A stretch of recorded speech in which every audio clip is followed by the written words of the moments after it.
দুয়ারে সরকার কখনো পঞ্চায়েতের বিকল্প হতে পারে না। পঞ্চায়েত ছিল মানুষের নাড়ি, পঞ্চায়েত ছিল মানুষের জীবনের অভিজ্ঞতা। পঞ্চায়েতে মানুষ তার নিজের কথাটা বলতে পারত, মানুষের কথার উপরে ভিত্তি করে পঞ্চায়েতের অগ্রগতি হয়েছিল। যদি সন্দেশখালীতে যাই, সন্দেশখালীতে এই মুহূর্তে প্রত্যেকটি গ্রাম শহরে দুয়ারে সরকার আর ছিল পঞ্চায়েতি ব্যবস্থা। আমি যদি এই দুটো ব্যবস্থাকে পাশাপাশি রাখি, কে জিতল, কোন দিকে পাল্লা ভারী? দুয়ারে পৌঁছে গেছে সরকার, প্রচুর লাইন দিচ্ছে মানুষ। আগে তো এমন হতো না, অর্থাৎ বাম আমলে তো এমন হতো না। এখন সরকার দুয়ারে পৌঁছে গেছে, এই নিয়ে বড় বড় হোর্ডিং সারা শহর জুড়ে। আসলে আপনারা দেখবেন যে মানুষকে এখন লাইনেই দাঁড় করিয়ে দেওয়া হচ্ছে। আপনারা যদি দেশের দিকে তাকান, দেশের সরকারও কিন্তু সাধারণ মানুষকে লাইনে দাঁড় করিয়ে দিয়েছে, রাজ্যের সরকারও তো লাইনে দাঁড় করিয়ে দিচ্ছে। আসলে দুয়ারে সরকার পঞ্চায়েতের বিকল্প হতে পারে না। এই দুয়ারে সরকারে আপনি গেলে অবাক হয়ে যাবেন যে মানুষ কীভাবে কাজ কামাই করে, কাজ বন্ধ করে দিয়ে, মানে গতর খাটা মানুষ সব কিছু ফেলে দিয়ে একটা বার্ধক্য ভাতা পাবে তার দরখাস্ত জমা দেওয়ার জন্য ছুটে যাচ্ছে, তার কাগজটা সংশোধন করতে হবে তার জন্য ছুটে যাচ্ছে, তার জেরক্স করা ইত্যাদি ইত্যাদি অনেক কিছু কাগজপত্র নিয়ে হাজির হচ্ছে। লাইনের পর লাইন দাঁড়িয়ে আছে, সকালবেলা লাইনে গেছে, বিকেলবেলা হয়তো পৌঁছেছে, সারাদিন না খেয়ে সে দাঁড়িয়ে আছে, কাজ তো মিটল না। জমা পড়লো কোনো রকমে, তারপর দেখা গেল তার কাগজটা ডাস্টবিনে চলে গেল। মানে এই যে মানুষকে হয়রানি দেওয়া হচ্ছে দুয়ারে সরকারের নাম করে, দুয়ারে সরকার দিয়ে মানুষের কী কাজে লাগছে, কী উপকার হচ্ছে? পঞ্চায়েত ব্যবস্থা ছিল মানুষের একটা আলাদা প্রাণ। মানুষ সারাদিন কাজ করার পর সন্ধ্যের সময় বিকেলবেলা যখন খুশি সুবিধা মতন চলে যেত পঞ্চায়েত অফিসে, গিয়ে তার সমস্যা মেটানোর চেষ্টা করতো। আর আজকের পঞ্চায়েতে গেলে কাউকে পাবেন না। এই যে ডেট হয়েছে দুয়ারে সরকার, এই ডেটে যাবেন সবাই, কী কী কারণে কাগজ জমা দেবেন সব বলে দিচ্ছে, সেই কাগজ আস্তে আস্তে করে তারা জমা নেবে। ফলে এই যে মানুষের দুয়ারে সরকারের নাম করে হয়রানি করা হচ্ছে, মানুষকে বিপদের মধ্যে ফেলা হচ্ছে, মানুষের কাজ কামাই করা হচ্ছে, মানুষের শ্রম এভাবেই জায়গা কেড়ে নেওয়া হচ্ছে। ফলে এই দুয়ারে সরকারটা আলটিমেটলি কিন্তু পঞ্চায়েতটাকে আড়াল করে দিল। পঞ্চায়েতটাকে আড়াল করে দিয়ে আজকে দুয়ারে সরকারের নাম করে মানুষকে এইভাবে হয়রানি করছে। ফলে আমি মনে করি দুয়ারে সরকার কখনো পঞ্চায়েতের বিকল্প হতে পারে না। পঞ্চায়েত ছিল মানুষের নাড়ি, পঞ্চায়েত ছিল মানুষের জীবনের অভিজ্ঞতা। পঞ্চায়েতে মানুষ তার নিজের কথাটা বলতে পারত, মানুষের কথার উপরে ভিত্তি করে পঞ্চায়েতের অগ্রগতি হয়েছিল। গ্রামের গরিবরা পঞ্চায়েতকে পরামর্শ দিত পঞ্চায়েতটা কীভাবে চলবে। এই যে ঘরের জন্য টাকা দিয়েছো কম টাকায়, এই টাকাতে হবে না, ওই টাকাটা আমার অ্যাকাউন্টে দিয়ে দাও, এটা গরিবদের কথা ছিল। বার্ধক্য ভাতা এই এসেছে, এই কজনকে দাও, গরিবরা ঠিক করে দিচ্ছে এই কজনকে দিতে হবে। রাস্তার টাকা এসেছে, কম টাকা এসছে, একটা করে ইটসলিং বসিয়ে দাও, বাকি টাকা আসলে আবার দেবে। এটা না গরিবের কথা ছিল, কৃষকের কথা ছিল, ক্ষেত মজুরদের কথা ছিল। এই যে বিরাট পরামর্শ দিত তারা, সেই পরামর্শের ভিত্তিতে কিন্তু পঞ্চায়েতের এই অগ্রগতি হয়েছিল আমাদের রাজ্যে। যার জন্য দেখবেন যে ভারতবর্ষে আর কোনো রাজ্য পশ্চিমবঙ্গেরই পঞ্চায়েত তৈরি করতে পারেনি। ইভেন ত্রিপুরাও না, কেরালাতেও না, পশ্চিমবঙ্গে যে পঞ্চায়েত ছিল, এই পঞ্চায়েত ছিল মানুষের ভিত্তিভূমি। সেই পঞ্চায়েতের কাছে ভেঙে দিল দেশ। তাতে কী করে হবে? একেবারে সরকারি ব্যবস্থায় বিজ্ঞাপন, বড় বড় হোর্ডিং, গর্বের বিষয়, এগিয়ে বাংলা, তারপরে আপনি বলছেন দুয়ারে সরকার, একেবারে তো পৌঁছে। বিজ্ঞাপনে তো সরকার এগিয়ে আছে, আমাদের সরকার বিজ্ঞাপনে এগিয়ে আছে, হোর্ডিংয়ে এগিয়ে আছে। এটা দিয়েই তারা মানুষের কিছুটা মন জয় করতে চায়। তারা আসলে বাস্তবটা কী দেখছেন? বাস্তবে পঞ্চায়েত আপনি চলে যান, পঞ্চায়েত আপনি লোক পাবেন না। কালই চলে যাবেন কোন একটা পঞ্চায়েত, দেখুন তারা চলছে। তাহলে পঞ্চায়েতগুলো ছিল প্রাণ কেন্দ্র, মানুষ যাবে নানান সমস্যা নিয়ে, নানান সময়ে যাবে। পঞ্চায়েত কখনো একটা টাইম শিডিউল প্রোগ্রাম হতে পারে না। এই যে দুয়ারে মানে এই 3টে দিন হবে, সেই 3টে দিন লোক সব যাবে, তারপরে উঠে যাবে, এটা তো পঞ্চায়েত হতে পারে না, পঞ্চায়েত সিস্টেম হতে পারে না। এটা কোনো একটা প্রকল্পকে বাস্তবায়িত করার জন্য একটা ক্যাম্প হতে পারে, কিন্তু পঞ্চায়েতের বিকল্প হতে পারে না। তখন তো ক্যাম্প হতো, কাস্ট সার্টিফিকেটের জন্য ক্যাম্প করো, পাট্টা জমির জন্য ক্যাম্প করো, নানান সময় এক একটা স্কিমকে সামনে রেখে পঞ্চায়েতগুলিতে ক্যাম্প হতো। কিন্তু এই জিনিস হয়নি, এইভাবে মানুষকে হয়রানি হতে হয়নি। আজকে যেটা। বেশ, আমি সন্দেশখালিতে যাব। একেবারে যে ধর্ষণের মামলাগুলো যেভাবে উঠে আসছে কোর্টের আঙিনায়, এই যে গোটা সন্দেশখালি তো উত্তাল ছিল একটা সময়। শেখ শাহজাহানের যে দাপট আমরা দেখেছিলাম, এখন আবার তৃণমূল নেতারা জড়িয়ে পড়ছে একে একে। কী মনে করছেন সন্দেশখালিতে যে নারীরা, সে যে শ্রেণীর হোক, যে বর্ণের হোক, যে ধর্মের হোক, তার তো সম্মান বিভ্রাট ঘটছে? আপনারা দেখেছেন 2024 সালে ফেব্রুয়ারি মাসের থেকে যেভাবে ঘটনাগুলো ঘটেছে পর পর পর পর, আপনার সন্দেশখালীর এক একটা ঘটনা আপনারাই দেখিয়েছেন। আপনাদের সৌজন্যে গোটা রাজ্যের মানুষ, দেশের মানুষ সন্দেশখালীর প্রকৃত মানচিত্রটা অন্তত উপলব্ধি করতে পারবে যে কী ঘটনা ঘটছিল এতদিন ধরে সন্দেশখালীতে। সেই সময় আপনারা দেখেছেন যে নারী নির্যাতনের বিষয়টাও এসেছে। সেটা কিন্তু এসেছিল তাদের কাজের দাবির ভিত্তিতে, মজুরি পাচ্ছে না, বকেয়া টাকা আদায় করতে গিয়ে, চাইতে গিয়ে নারীদেরকে নির্যাতন করা হচ্ছে, অপমান করা হচ্ছে নানানভাবে। তখনও কিন্তু মহিলারা বলার চেষ্টা করেছে, তাতে কিন্তু কেউ শোনেনি তৃণমূলের নেতারা। কারণ আমরা তখনও বলেছিলাম যে তৃণমূলের নেতারা শুনবে না, কারণ ও কাজটা তৃণমূলের নেতারাই করছে, কর্মীরাই করছে। ফলে এই যে দুর্নীতি এবং নারী নির্যাতন, মহিলাদের উপরে যে অত্যাচার, এটা তো তৃণমূলের কর্মীরাই করছে। স্বাভাবিকভাবে তৃণমূল খুব একটা গায়ে মাখিয়ে ওটা।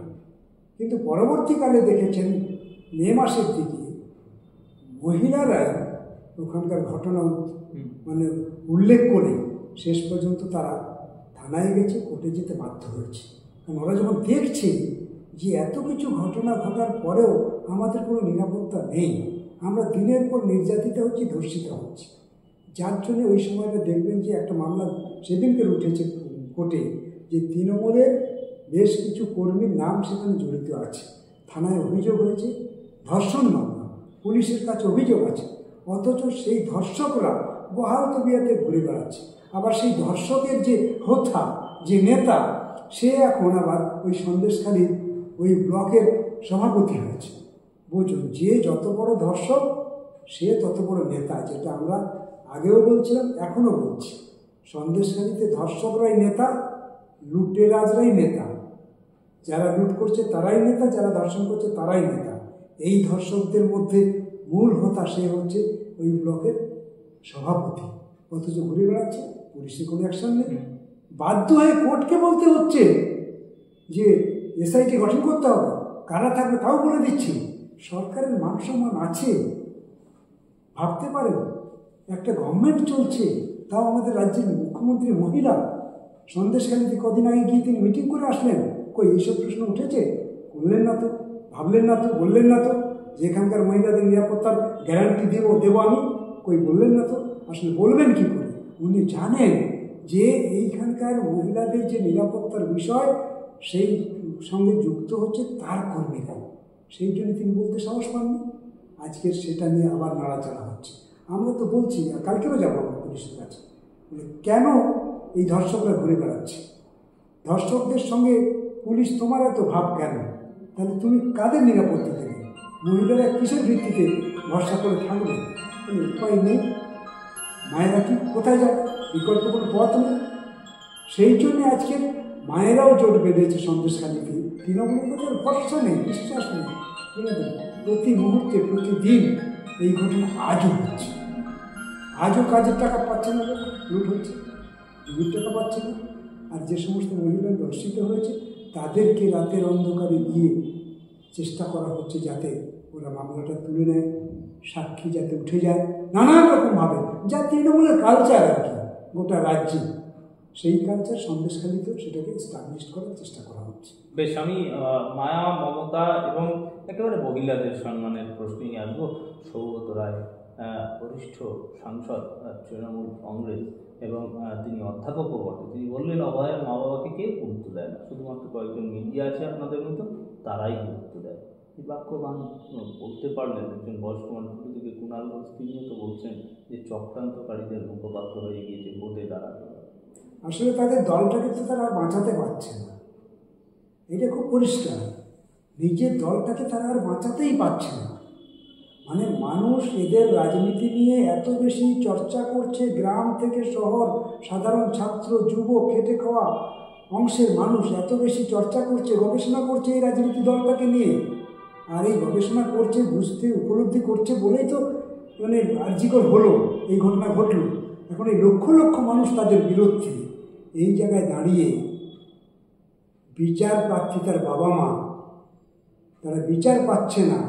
তার বাবা মা যখন তাদের বিরুদ্ধে একেবারে কঠোর থেকে কঠোরতর ভাষায় যখন কথা বলছে, এবার তো আঙুল তুলেই কথা বলছে, আগে আঙুল নামিয়ে কথা বলতো, এখন আঙুল তুলেই কথা বলছে।